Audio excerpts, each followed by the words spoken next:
Frank sat in his truck outside a gas station in Dayton, Ohio, staring at a bank statement that read $340,000.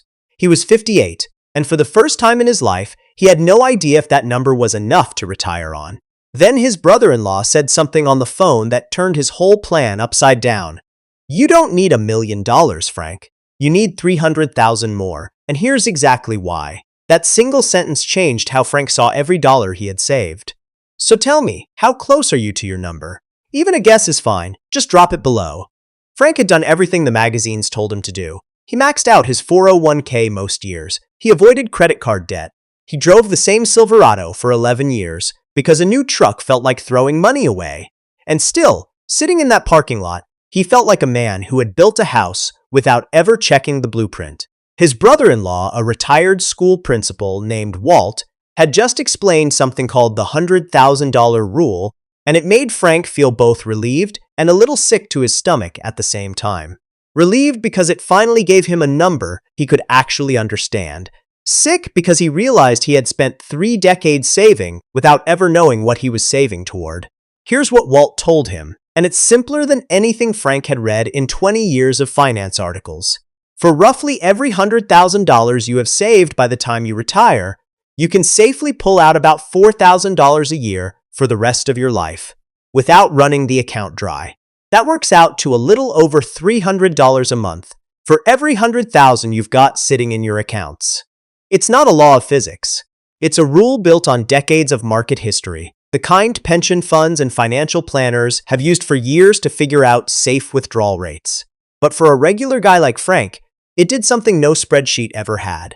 It turned an abstract pile of money into something he could actually picture, month by month, grocery bill by grocery bill. Frank had always thought about retirement the way most people do, as one giant scary number floating out there in the future. $1 million. $2 million. If you listen to some of the loud voices online, numbers so big they stopped meaning anything, the way $1 billion doesn't really register in your head any different from $1 trillion.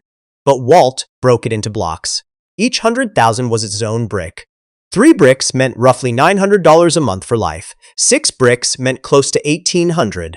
Suddenly, Frank wasn't chasing a fog.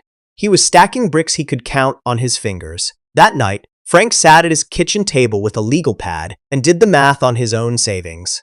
$340,000 meant somewhere around $1,300 a month, safely for as long as he lived. He added his Social Security estimate on top of that, another $2,000 or so once he hit 67. Add it together, and Frank was looking at roughly $3,300 a month once he actually retired. It wasn't a disaster, but it wasn't the picture he'd had in his head either, the one where he and his wife Carol finally took that trip to see the Grand Canyon and maybe help their daughter with a down payment. $3,300 a month covers a life. It does not cover a dream. And that gap between the life you can afford and the life you actually want was about to get a lot more real for Frank before the night was over. If you've made it this far, you already care more about your future than most people your age. So do yourself a favor and hit subscribe now, because what Frank found out next is the part that actually saved his retirement, and you don't want to miss where this goes. Because once Frank had his rough number, $3,300 a month, he made the mistake so many people make right at this exact stage. He assumed the number was fixed.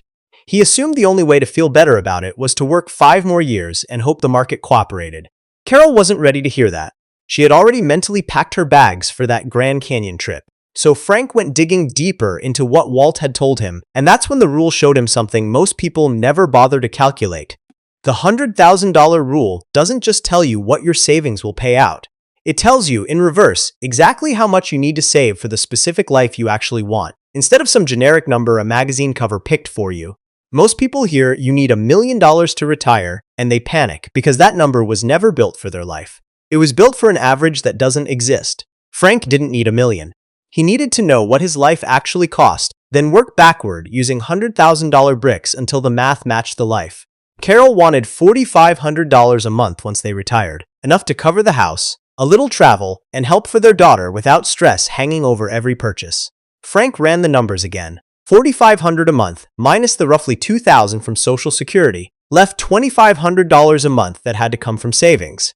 Using the rule, that meant they needed close to $750,000 saved, not the vague million he'd been scared of his whole life, and not the $340,000 sitting in his account right now either.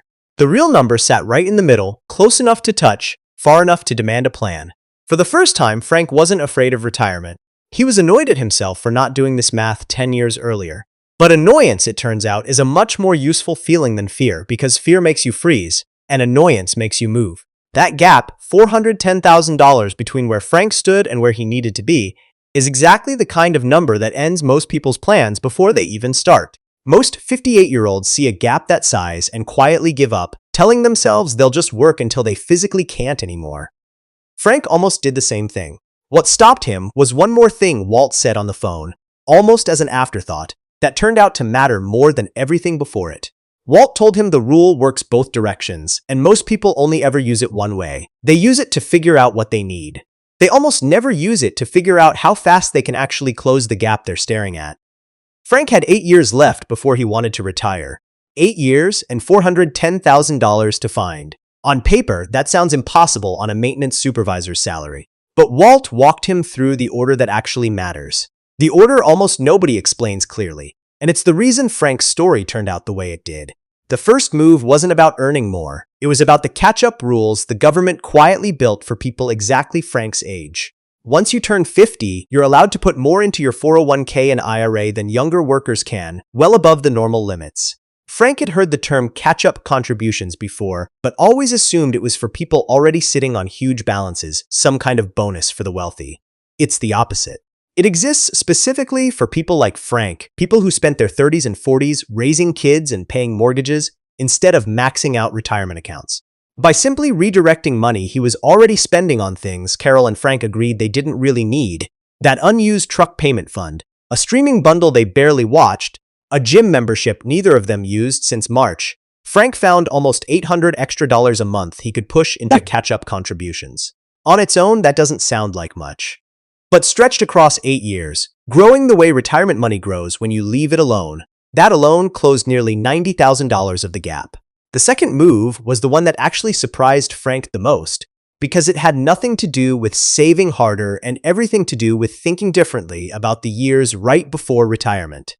Walt called it the bridge years. Instead of picturing retirement as one single cliff, where you're working full speed one day and fully stop the next, Frank started picturing 3 bridge years where he scaled back instead of quit outright. Maybe he drops to 4 days a week starting at 63. Maybe Carol picks up part-time work she actually enjoys, the kind of job that pays for the fun stuff without touching savings. Every dollar of income during those bridge years is a dollar that doesn't have to come out of the $750,000 target, which means the target itself gets smaller and easier to hit. Frank ran the math with Carol at the kitchen table, and the bridge years alone shaved another $110,000 off what they needed sitting in the bank the day they fully stopped working. The third move was the one Frank almost skipped because it felt too simple to matter. It was about where the money actually sat, not how much of it there was. Frank had almost all of his savings sitting in the same conservative mix he'd chosen back in his 30s. Back when market crashes felt terrifying and safety felt like the only smart move.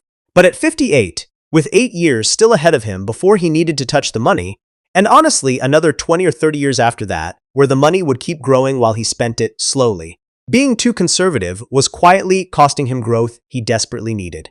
A financial advisor Walt recommended looked at Frank's mix and pointed out he was earning almost 2 percentage points less per year than he could be earning at the same level of real risk for his timeline.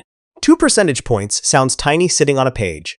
Compounded across 8 years on $340,000, it added up to just over $70,000 Frank had been quietly leaving on the table every single year, simply because nobody had ever walked him through what conservative should actually mean at his age versus his father's age. Added up. Catch-up contributions closed $90,000. The bridge years closed another $110,000. Fixing where the money sat closed $70,000 more.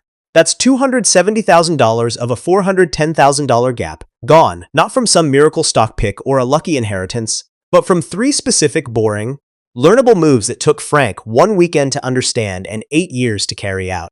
The remaining $140,000, Frank is on pace to close through ordinary saving and market growth over those same 8 years without changing his lifestyle in any way Carol would notice. Frank still thinks about that night in the truck outside the gas station. The night the number 340,000 felt like a verdict instead of a starting point. What he understands now, Sitting 2 years closer to retirement with Carol's Grand Canyon trip already booked for next spring, is that the number itself was never the problem. It was the not knowing. It was carrying around a vague fear for 30 years instead of a specific plan for 8. Once Frank could see the gap in real numbers, real bricks of 100,000 each, the fear turned into a checklist, and checklists get finished. Most people your age are still doing what Frank did for 30 years, saving without a target, hoping the number somehow works itself out by the time they need it. The $100,000 rule doesn't make retirement easy. It just makes it visible, and visible problems are the only ones you can actually solve. Frank didn't need to be rich. He needed to know exactly how many bricks he was short, and exactly which 3 moves would stack them fastest. That's the whole secret, if you can even call it a secret. It's arithmetic anyone can do on a legal pad at their own kitchen table the same way Frank did it. The same night his brother-in-law's phone call changed everything he thought he knew about the years ahead of him. Carol still keeps that legal pad in a kitchen drawer, the one with Frank's handwriting running down the side in pencil, 340,000 crossed out, 750,000 circled twice underneath it. She says she likes having it there, a reminder that the gap that once felt impossible got closed one ordinary decision at a time. Frank says he keeps it for a simpler reason. It's proof that the scariest number he ever saw in his life turned out to be nothing more than a math problem he'd simply never been taught to solve. If there's one thing Frank wishes someone had told him at 45 instead of 58, it's this. The number that scares you isn't the enemy, the not knowing is.